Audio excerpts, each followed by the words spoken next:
திருக்குறள் பற்றியும் சில திருக்குறள்களும் அதன் அர்த்தங்களையும் சொல்லியிருக்கிறேன். திருக்குறள் தமிழ் நூல்களிலே சிறப்பிடம் பெற்று உள்ளது. திருக்குறள் இயற்றியவர் திருவள்ளுவர். திருக்குறள் அறம் பொருள் இன்பம் சேர்ந்து முப்பால் என்றும் சொல்லலாம். அகர முதல எழுத்தெல்லாம் ஆதி பகவன் முதற்றே உலகு.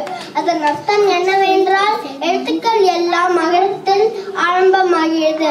அதுபோல உலகம் கடவுளில் ஆரம்பமாகிறது.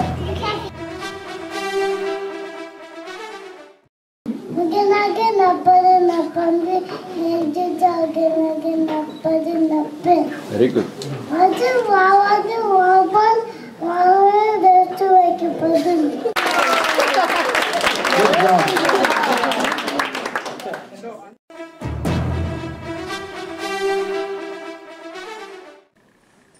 இன்று பொழுதின் பெரிதுவக்கும் தன் மகனை சான்றோன் என கேட்ட தாய். தன் மகன் நல்லவன்னு யாராவது பாராட்டினா அந்த தாய்க்கு அவன் பிறந்த சந்தோஷத்தை விட அதிகமான சந்தோஷம். அற்றார் அழிப்பசி தீர்த்தல் அஃதொருவன் பெற்றான் பொருள் வைப்பொழி. யாராவது கடும் பசியில் இருந்தால் அவருக்கு சாதம் போடுவதுதான் நம்மளுடைய சேமிப்பு. இந்த பொழுதின் பெரிதுவக்கும் தன் மகனை சான்றோன் என கேட்டான்.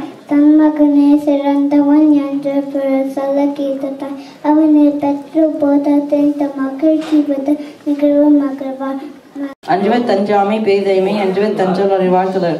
அன்பிற்கும் முண்டு அடிக்கின்றால் ஆறு வளர் பொன்கு நீர் பூசோ தரும்.